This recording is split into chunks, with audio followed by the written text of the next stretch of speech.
31 Ottubru 2018. Ġurnata normalissima kienet għalina ġvera, ngħid għalija qomt is-soltu u l-bistu mort fuq xogħol, il-ġurnata regolari u xejn speċjali. Li kieku konna ngħixu 500 sena ilu u sena magħhom ġewwa Wittenberg, ġewwa Ġermanja kien prattikament jiġrina l-istess. Konna qumu filgħodu u konna nisimgħu l-inipen tal-knejjes idoqqu u konna morru għal xogħol u nerġgħu morru lura l-dar bħalli kieku ma ġara xejn. U anke għal patri ta' forsi kellu 32 sena dakinhar m'għamel xejn speċjali, forsi xi ħaġa li regolari li jagħmel waħħal biċċa karta mal-bib tal-Knisja ġo Wittenberg u nnifsu ma rrealizzax kien qed jagħmel però Alla kien jaf. Alla kien jaf. U dik il-karta kienet propjament saret torċa li bija Alla qabad il-Ġermanja, qabad l-Ewropa, qabad id-dinja kollha.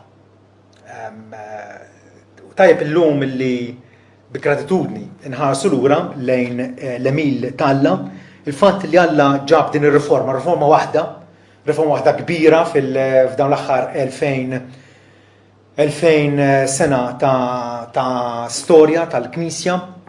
Kien hemm diversi stejqien matul is-sekli, però ċertament ebda riforma kbira daqs dik li bdiet 500 sena ilu u sena magħhom. Il-Bibja semmilna wkoll diversi riformi li ġraw fi żmien Ħeżekija, fi żmien is-Sultan Ġosija, diversi avvenimenti fejn Alla ħareġ għal beraħ il-kelma tiegħu u dik il-kelma tiegħu ħalliet il-barka definittiva tagħha. Kienu għaddew armajn 15 seklu mindu Ġesu wiegħed li jiena se nibni l-Knisja tiegħi u l-istorja kif kollha naqrawha ħafna drabi ma kienet xejn pjaċevoli, kienet storja ħafna drabi ta' nepotiżmu u tirannija u abbuż klerikali u tixħim u immoralità. Il-Knisja stabbilita u rriet salima font ta' ħmieġ kienet kapaċi tereq. U li kieku konna ngħixu dakinhar il-riforma konna nifhmu li l-ħidma ġdida li Alla beda dakinhar kienet turi li fejn id-dnub joktor il-grazzja t'Alla, ċertament doktor wis aktar. Illum nistgħu nħarsu lura u ngħidu x'kapaċi jagħmel Alla. X'kapaċi jagħmel Alla. Alla li fejn kollox jidher li huwa nieqes minn kull tama, Alla reġa' nefaħ bl-ispirtu tiegħu tant li l-Knisja reġgħet ħanejdu hekk ħadet spinta l qudiem, reġgħet ħadet il-ħajja fid-dottrina u fl-etika, ġifieri fit-twemmin kif ukoll fl-imġiba ta' nies li dakinhar kienu jsejħu nfushom Kristjani jew insara, il-Knisja kienet messet il-qiegħ. Però Alla fit-tjiba tiegħu niżel sal-qiegħ u refa' il-Knisja tiegħu. Alla li l-Knisja tiegħu kienet marida għal-mewt, kollha ġrieħi, Alla kien kapaċi jikkondixxendi, jinżel u idewwi. U din il-verità tant sabiħa l-Iskrittura tiċċelebra fis-sens anke fl-Atti 15 pereżempju. Ġabu qed jikkwota mill-profeta u jgħid li wara dawn il-ħwejjeġ jien se nirritorna u se nerġa' nibni t-tinda mwaqqa ta' David u se nerġa' nibni r-rovini tagħha u se nirrestawra. Alla kapaċi jerġa' jibni mill-ġdid. Alla kapaċi jirrestawra. Xi ħaġa li tkun forsi qdiemet illi l-Knisja prattikament kienet tilfet l-iskop tagħha. Tilfet l-iskop tagħha. Kienet tagħmel kollox, kull tip ta' attività, kull tip ta' abbuż, Alla narawh illi kien kapaċi jirrestawra.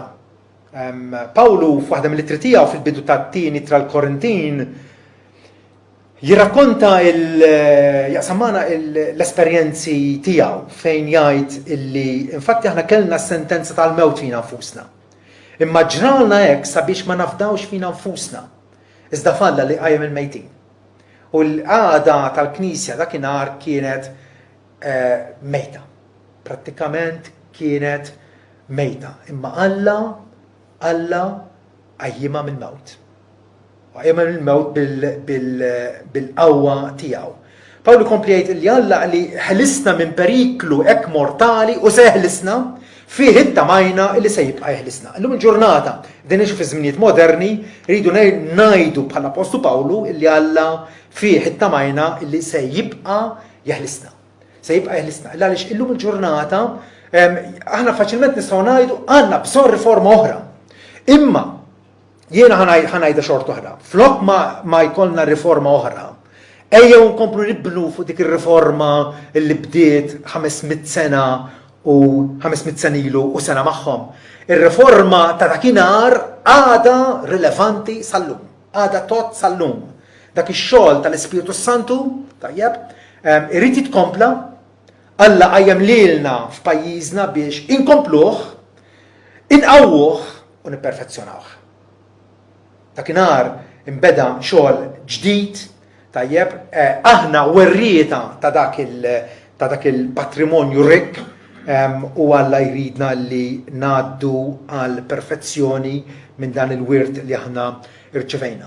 M'għandniex bżonn esperimentar, illum taraw fuq il-medja, il-knejjes evanġeliċi, kemm se ndumu nesperimentaw? U kemm se ndumu nippruvaw affarijiet ġodda? M'għandniex għalfejn. M'għandniex għalfejn. Alla urina illi bil-qawwa tiegħu dik ir-riforma illi hu wera illi kapaċi qajjem knisja mejta għal ħajja. Dak huwa x-xogħol li aħna rridu nkomplu. Mhux nużaw metodi karnali, fanfarunati, speċjalment popolari fil-ċirkoli karizmatiċi u pentekostali, rridu bħalli kikun nimpressjonaw ħadd ieħor. Irridu nirriformaw ruħna, mhux bil-gimmicks imma billi natu każ fiduċja sempliċi falla l-imbierak. Min inqeda Alla dakinhar? Alla nqeda bi bniedem wieħed. Bi bniedem wieħed li ovvjament imbagħad fil-kurrent tiegħu ingħaqdu oħra miegħu. Però naraw din il-pattern matul il-millenji. Alla inqeda b'Noe vera fl-Antiknet f'dinja li kienet prattikament pagana. Inqeda persuna waħda. Alla nqeda belija kontra il-paganizmu sfrenat f'Iżrael appostata. Persuna waħda kontra kulħadd. Alla nqeda b'Atanasju meta l-Knisja professjonanti ta' żmienu kienet qed tinsa il-pedament tagħha illi Ġesu huwa l-iben etern tal-Alla, il-Messija. Atanasju kien lest li joħodha kontra l-maġġoranza u jfakkarhom illi Ġesu huwa bla bidu u bla tmiem. Alla veru minn Alla veru. Alla nqeda b'Luteru sempliċi patri biex ħada kontra l-Knisja ta' Ruma, kontra l-Imperu. Mhux biss kontra l-Papa ma wkoll kontra l-Imperatur. Kulħadd kontrih. U frattant Alla qajjem persuna waħda sabiex jibda moviment ġdid. Luteru ma għamel xejn speċjali jew differenti milli ma għamilx l-Apostlu Pawlu pereżempju. L-Apostlu Pawlu ukoll kien imsejjaħ biex waħdu joħodha kontra l-massa. Waħdu. Joħodha kontra prattikament kulħadd, kontra il-Ġudajisti, kontra nies li kienu qegħdin jikkompromettu l-Evanġelju. Pawlu kien kapaċi jgħid fl-Ittra l-Galatin imma lanqas Titu li kien miegħu ma kien imġiel ikun ċirkonċiż, avolja kien Grek. Imma tal-kwistjoni jinqalat minħabba l-aħwa folots li ddaħlu baxx. Li ddefsu minn taħt ħalli jispjunaw il-libertà tagħna li għandna fi Kristu Ġesu sabiex jasruna. Li għalihom ma ċedejniex f'sottomissjoni imqara sija sabiex l-Evanġelju, sabiex il-verità tal-Evanġelju tibqa' magħkom. Pawlu kien kapaċi. Jqum bil-wieqfa, jieħodha kontra kulħadd għala Għas-sempliċi raġun waħda biex il-verità tal-Evanġelju tibqa' magħkom. U dak li għamel Luteru. Luteru kien kapaċi bil-wieqfa jieħodha kontra kulħadd, kontra d-dinja ta' żmienu, sabiex il-verità tal-Evanġelju terġa' toħroġ għad-dawl. Calvinu insibuh jgħid illi Luteru reġa' tagħna l-Evanġelju. Kieku Luteru jismana ma jhux pjaċir illi qegħdin nitkellmu dwaru. Però rridu nifhmu li Alla juża anke bniedem wieħed. Fejn hemm bżonn imqar b'bniedem wieħed għaliex sabiex l-Evanġelju tal-glorja tiegħu jerġa' jieħu l-ħajja, jerġa' joħroġ għad-dawl. Pawlu kien lest anke jikkonfronta lill-ħabib kollega tiegħu apostlu bħalu Pietru. Meta Pietru kien qed jikkomprometti l-Evanġelju bl-imġiba tiegħu, kien qed jagħti l-impressjoni li aħna nsalvaw billi nosservaw id-dieta tal-Lut u ċ-ċirkonċiżjoni dal-affarijiet kollha, Pawlu kien lest illi jikkonfrontah. U dak li għamel Luteru.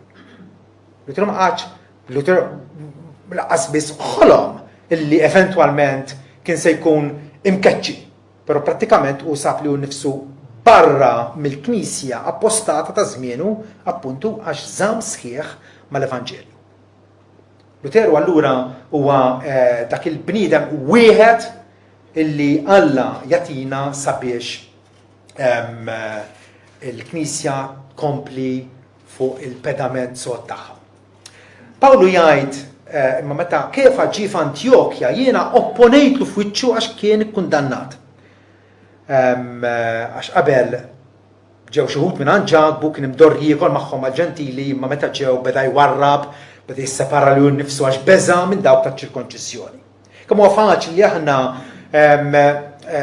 immorru mal-kurrent biex noġbu lil kulħadd, biex ma jkunx ngħidu ma' ħadd. Pietru waqaf din in-nasba, il-bqija tal-Lut ukoll abuha ta' ipokriti miegħu hekk li saħansitra Barnaba inġar mill-ipokrizija tagħhom. Imma meta rajt li ma kinux jaġixxu dritt mal-verità tal-Evanġelju. Jiena qed il-kefa il-Pietru ġifier quddiem kulħadd jekk inta volja inti ludi tgħix bħala ġentili u mhux bħala ludi. Kif qed iġġiel ġentili jgħixu bħala Lut? Aħna Lut minn natura u mhux midinbin mill-ġentili, u frattant nafu li l-bniedem mhuwiex ġustifikat bl-opri tal-liġi, imma bil-fidi f'Ġesu Kristu. Aħna wkoll hemm minna f'Ġesu Kristu. Biex ikunu ġustifikati bil-fidi u mhux bl-opri tal-liġi, għax bl-opri tal-liġi ħadd ma jkun ġustifikat. Pawlu kien lest illi ikun waħdu, li jinqata' parti mill-bqija imbasta iżomm safja il-verità tal-Evanġelju. Daqshekk hija importanti. Alla għadu sallum ifittex dal-bniedem wieħed. Sabu fis-seklu 16 u hemm bżonn illi iva aħna nkunu anke jekk hemm bżonn dak il-bniedem wieħed biex Alla jagħmel meravilji bina. Riforma waħda, bniedem wieħed, Vanġelu wieħed. Vanġelu wieħed. Illum il-moda hija li l-Vanġelu tista' tawġu u ssawru u tibdlu skont il-moda u l-istil u l-opinjoni pubblika. Il-Vanġelu kien wieħed u jibqa' wieħed. Il-Vanġelu huwa non negozjabbli. Ma nistgħux nilagħbu bih, ma nistgħux imbabsu miegħu. Aħna viżavi l-Evanġelju jew aħna fidili lejh jew tradituri tiegħu. Jew fidili lejh bħalma kien Luteru li kien lest li jiġbed il-mibeda u l-oppożizzjoni prattikament tas-soċjetà tiegħu. Għex ħajtu beżan li prattikament imut maqtul mill-edewwa tal-Evanġelju, però Luteru kien fidil lejn l-Evanġelju. U ma kien qed jagħmel xejn ġdid għal darb'oħra, Pawlu wkoll b'lingwaġġ li ħadd ma jista' jgħid minix nifhem x'qed jgħid hawnhekk. Fil-bidu tal-ittra Galatin jgħid jiena qed niskanta li jekk malajr qed tabbandunaw il dak li sejħilkom bil-grazza ta' Kristu u qed idduru għal evanġelu differenti. Li fir-realtà mhu evanġelu ieħor xejn. Biss evidentament hemm xi wħud li qed jiddisturbawkom u jridu jawġu l-evanġelju tal-Kristu. Ma mqarek aħna jew anġlu mis-sema. Ixandrilkom evanġelju kontrarju għal dak li xandarnilkom, ħajkun misħut. Bħal medna qabel nerġa' ngħid issa. Jekk xi ħadd qed ixandrilkom evanġelju kontrarju għal dak li irċevejtu, ħajkun misħut. X'qed jgħid hawnhekk l-Apostol Pawlu? X'kien l-evanġelju ġdid jew l-evanġelju differenti illi hawnhekk qiegħed jolli leħen ta' protesta kontrih? Il-Ġudajisti kienu qegħdin jgħidu li iva salva bil-fidi fil-Kristu imma wkoll biċ-ċirkonċiżjoni u allura blopri tal-liġi. Kwistjoni daqshekk sempliċi. U Pawlu hawnhekk qed joħodha qatta bla ħabel kontra dawn in-nies illi hu jgħid qed jawġu l-Evanġelju. It-tawwix tal-Evanġelju għadu għaddej sal-lum. Il-Knisja Rumana għada ma nidmitx. Meta ittakiljat il-sitwazzjoni ġdida fis-seklu 16 biex twieġeb għal tagħlim tar-riformisti Luteru, Calvinu, Zwingli u il-kollegi tagħhom, mhux talli ma ammettiex l-iżbal tagħha, mhux talli ma ammettiex li qed ixxandar Vanġelu fals, ma talli saħqet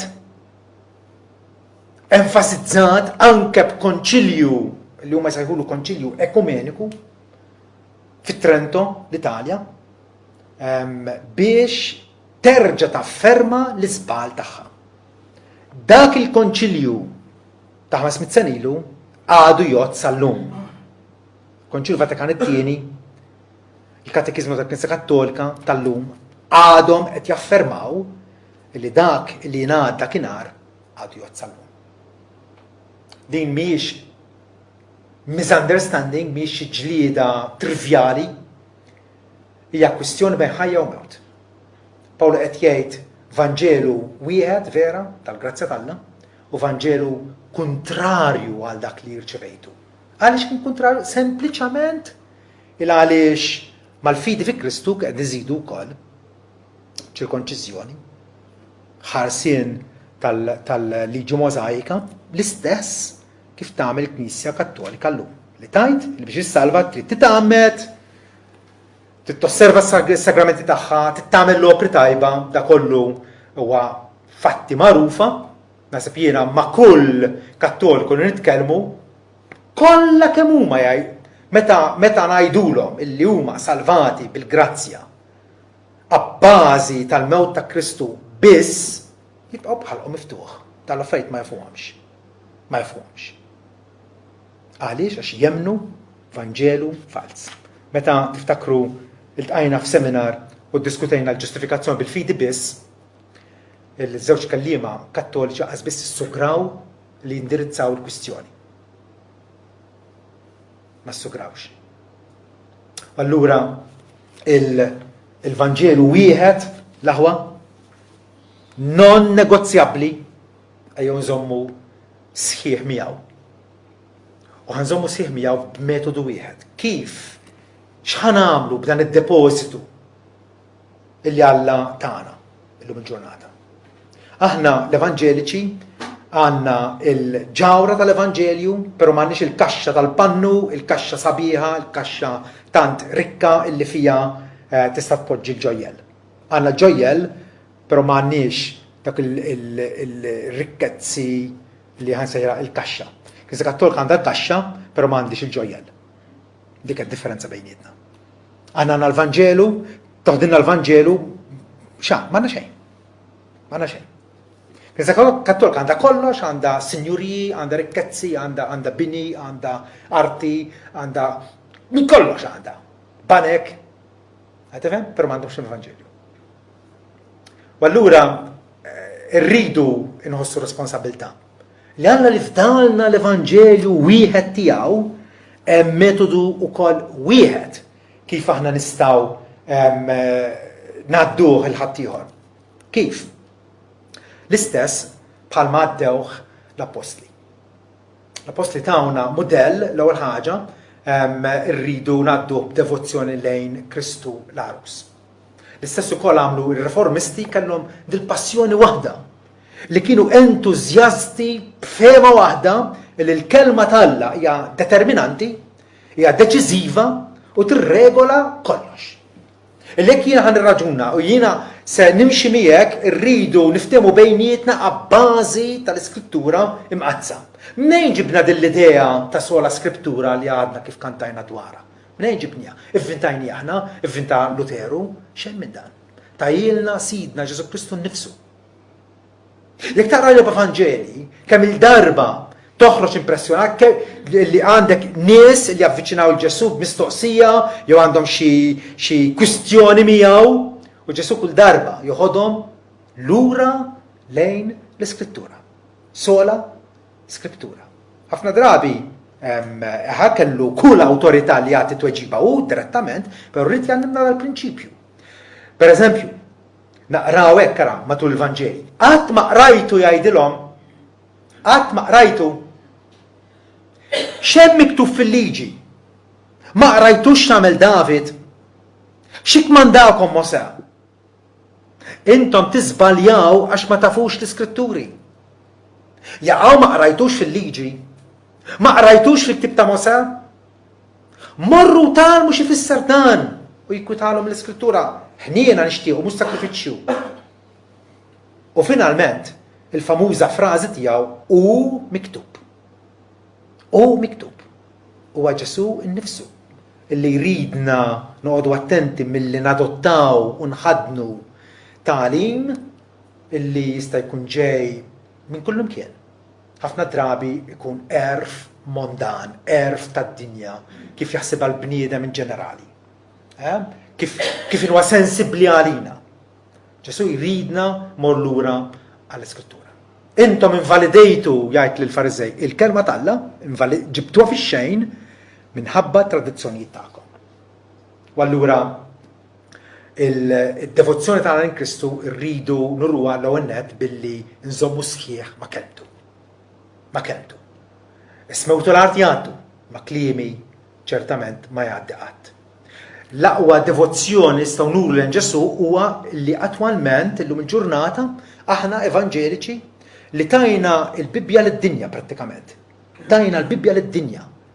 Il-lejna tagħna, l-ambizzjoni tagħna li naqalbuha f'lingwi differenti sabiex titqassam mad-dinja kollha. U aħna nfusna rridu noqgħdu attenti. Rridu noqgħdu attenti ma nkunux illitterati fejn tidħol l-Iskrittura.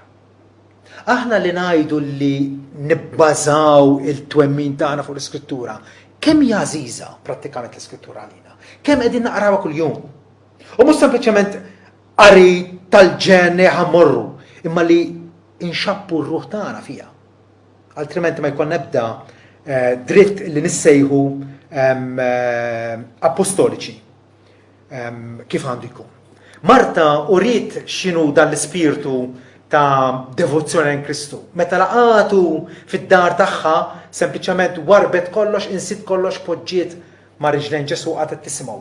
Qadet tieħu pjaċir bil-kelma tiegħu. Marta baqgħet bil-faċendi u baqgħet isservi u baqgħet isa l-miġnuna. Għandna ħadd nagħmlu hekk ukoll aħna mhux vera. Illi matul il-ġurnata nagħmlu 1000 faċenda.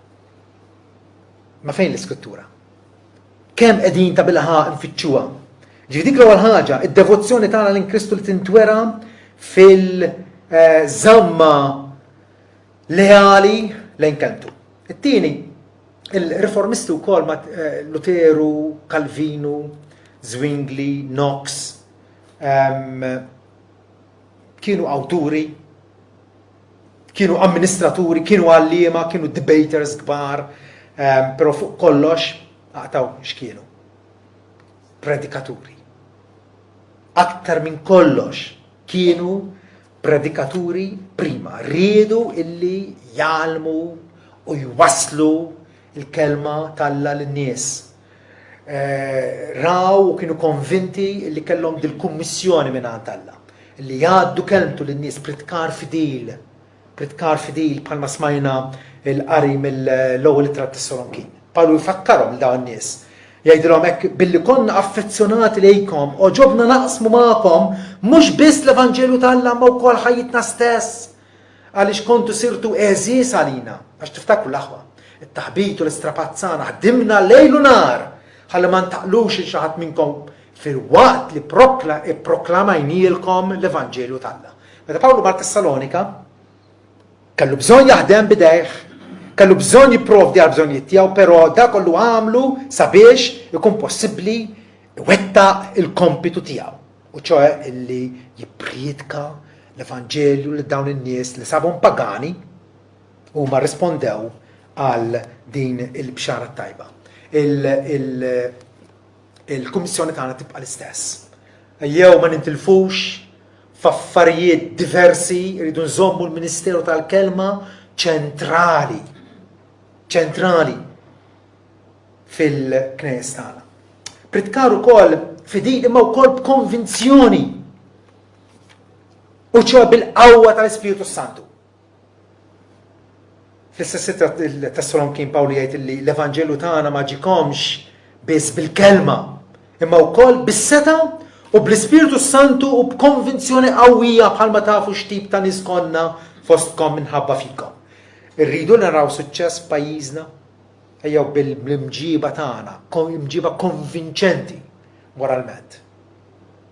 Li tkun l-aqwa raġuni sabiex meta aħna ngħaddu l-Evanġelju lin-nies jaraw fina evanġelju ħaj. U allura m'għandna ebda dritt illi nibdlu il-metodu illi reformisti reġgħu skoprew għal darb'oħra. U ċoe illi aħna inxandru, inwasslu il-kelma tal-Alla. Pawlu fil-Korintin jgħidilhom għax la darba fl-erf tal-Alla d-dinja ma saritx taf l-Alla permezz ta' erfa. Oġob il-Alla li salva dawk li jemnu bxiex bil-bluwa tal-predikazzjoni. Jekk aħna m'aħniex konvinti li Alla iridna li noqogħdu għal xandir tal-kelma, nitalmu aħna nfusna sabiex nkunu wkoll kapaċi ngħadduha lil ħadd ieħor. Pawlu seħra il-bluwa tal-predikazzjoni. Però Alla fl-erf tiegħu għażel li hekk għandu jkun. Hekk għandu jkun. X'qegħdin naraw l-ġurnata? Min kollox qegħdin nagħmlu.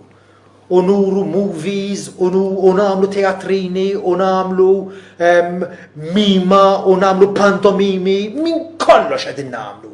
U qegħdin ninsew il-patrimonju li ħallewna l-apostli u ħallewna wkoll il-reformisti. Il-reformisti wkoll kienu nies ta' talb. Kienu nies ta' talb illi naraw illi il-konvinzjoni tagħhom li il-suċċess ma kunux qegħdin fitxuh bħalli kieku huma għandhom xi qawwa fihom infushom. Kienu nies li kapaċi jitolbu Luteru pereżempju wieħed minnhom illi naraw il-disciplina li kellu fit-talb kienet xi ħaġa ta' barra minn hawn. Xi ħaġa ta' barra minn hawn. Talb spontanju, talb prattiku, talb elevat u referenti. Kultant aħna nitolbu b'rispett kollu lejkom, għal ħmerijiet. Xejn minn dan it-talb, pereżempju kif ħalluna l-Apostlu Pawlu fejn qal l-Efesin, jien qed insemmikom f'talbi sabiex Alla ta' Sidna Jesu Kristu, il-Missier tal-Glorja jagħtikom spiritu ta' erf u rivelazzjoni fit-tarif tiegħu. Sabiex l-għajnejn ta' qalbkom ikunu mdawlin, ħallu tkunu tafu x'inhija t-tama tas-sejħa tiegħu. X'inhu l-għana tal-wirt glorjuż tiegħu fil-qaddisin u x'inhu l-kobor eċċessiv tas-seta tiegħu lejna li nemnu skont il-qawwa tas-saħħa potenti tiegħu li eżerċita fil-Kristu meta qajmu mill-imwiet. U talb illi aħna qatt irridu nitalmu nitolbuh. Talb b'fiduċja u konfidenza f'Alla. Lajta tar-ruħ lill-Alla l-ħaj li Alla li jisma' it-talb tagħna. Il-reformisti wkoll urewna li il-metodu biex aħna nkunu ħaddiema flimkien għas-saltna tal-Alla. Urewna li jekk irridu niksbu suċċess ma rridux nħobbu lil nafusna. ma jridux nfittxu l-interessi tagħna. Imma rridu ngħixu fil-biża' t'Alla u għal ġid ta' ħadd ieħor nfittxu nwettqu l-Ministeru tagħna. Kollha kemm aħna għandna ministeru xi wettqu. Jekk jiena ħanfalli ħanweġġa' ħadd ieħor. Il-Knisja se titgħaxxex, se tiddajjef għaliex għax m'hemmx il-parteċipazzjoni ta' kulħadd.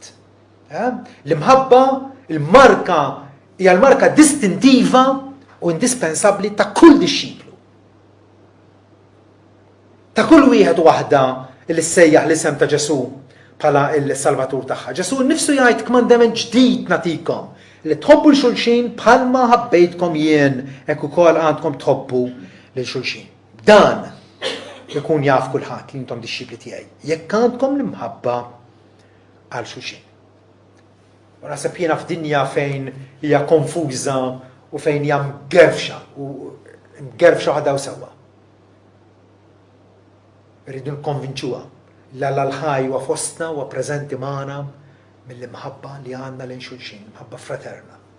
Nkunu kapaċi mmutu għal nafusna sabiex ngħixu għal ħadd ieħor. L-aħħar punt li għandi ċertament l-aktar importanti huwa li aħna nemmnu f'Alla wieħed waħdu. Alla wieħed waħdu. Alla li beda riforma, Alla li komplija bierek ix-xogħol, Alla ta' Luteru għadu l-istess Alla tagħna u ma jinbidilx. Ma jinbidilx. Alla ta' Luteru u Alla tal-Apostlu Pawlu. Pawlu li jgħid li aħna ma nippritkawx lil nafusna. Dak il-żball gravi tal-Knisja Kattolika sallum il-ġurnata li tippritka li nfisha bħala id-dispensatriċi tal-grazzja. Bħala l-istabbiliment neċessarju biex il-bnedmin isibu s-salvazzjoni. Flok ma inxandru l-Kristu, qegħdin inxandru l-nafusna. Pawlu qal aħna ma nxandrux l-nafusna. Ma l-Ġesu Kristu bħala s-sit. U aħna nfusna l-sira tagħkom minħabba Ġesu. Dik hija l-pożizzjoni tagħna. Bħal ta' Ġwan il-Battista. U jeħtieġ jikber. Jien jeħtieġ irqas. Meta nibdew nelevaw il-Knisja tagħna bħal kieku hija għandis le. Huwa Kristu. Kristu għat-tama tad-dinja. Kristu huwa dak li joffri lil maħaj lil minu bilanċ. Għalhekk l-Apostlu Pawlu jkompli jgħid li Alla li qal ħajiddi d-dawl mit-tlam u dak li jidda fi qlubna għat-tidwil tat-tarif tal-glorja ta' Alla f'wiċċ Ġesu Kristu. Alla tagħna u Alla ta' Luteru, Alla ta' Luteru u Alla tal-Apostli. Alla tal-Apostli u Alla ta' Abraham, Alla ta' Abraham u Alla tal-ħolqien. Illi mill-bidu qal ħajkun id-dawl u d-dawl kien. Jekk aħna qegħdin naħsbu li l-qagħda tagħna f'Malta hija waħda impossibbli, mhux vera nemmnu f'Alla. Mhux vera nemmnu f'Alla. Alla tagħna dan it-teżor jkompli qed l-Apostlu f'riċipjenti taċ-ċaqquf. Riċipjenti dgħajfa. Ħarsu li nfusna aħna riċipjenti dgħajfa fina nfusna. Sabiex jintwera li din l-eċċessività tas-seta tappartini għal Alla u mhijiex minn nafusna. Kwalunkwe suċċess li aħna niksbu u avvanz tal-Knisja rridu ngħidu mhux jien. Hija l-qawwa t'Alla illi ħadmet dan fostna. Luteru fi żmienu ta' fuq l-istorja kemm kien mikdud u kien dispjaċut illi kien qed jara lin-nies iperpru l-indulġenza bil-bolla tal-Papa u jgħidu li għandhom il-maħfra. Qegħdin ipoġġu t-tama tagħhom f'biċċa karta illi ma tiswa xejn. U Luteru kien mikdud. Luteru kien qed jara l-abbużi gravissimi ta' żmienu. L-abbużi li għadhom ikkonfermati sal-ġurnata tal-lum fil-katekiżmu tal-Knisja Kattolika. Nfakkarkom illi tagħlim fuq l-indulġenzi fil-katekiżmu tal-Knisja Kattolika huwa tal-istess tul daqskemm ta' parsi qed jagħmlu fuq il-ġustifikazzjoni bil-fidi. Luteru rada l-abbużi, rada l-promozzjoni ta' Evanġelu fals, kien imdejjaq ma setax is-sapporti f'waħda mill-littri tiegħu illi kiteb lil ħadd ieħor Kienet jesprimi din id-dwejja li kellu. Imbagħad jgħid u jikteb, imma x'nista' nagħmel jien? Kiteb f'din ittra partikolari. Imma x'nista' nagħmel jien? Kieku kien jafu x'vera. Alla x'kien se jwettaq permezz tiegħu. U llum il-ġurnata rridu nistaqsu l-istess mistoqsija. Ma x'nista' nagħmel jien? Nkun qegħdin niżbaljaw jekk insaqsija u nweġġibha jiena nnifsi. Ma nistax inweġġibha jiena nnifsi. Ħalli lil Alla jagħtik it-tweġiba. X'tista' tagħmel int? Alla urih il-Luteru x'kien kapaċi jagħmel bih x'vera. Alla wera s-seta tiegħu bomblu ta' ċaqquf illi kien mill-aktar dajjef, illi ma kellu ebda saħħa, ma kellu ebda riżorsi u frattant bil-kelma tiegħu l-Ewropa inxtelet bl-Evanġelu tal-Grazzja tal-Alla. Alla wieħed waħdu għadu l-istess illum il-ġurnata, Alla ma jbidilx. Issa l-dak li kapaċi jagħmel wis aktar minn naħsbu jew nimmaġinaw, skont il-qawwa tiegħu li qiegħda taħdem fina. Lilu tingħata l-glorja fil-Knisja permezz ta' Ġesu Kristu issa u għal dejjem.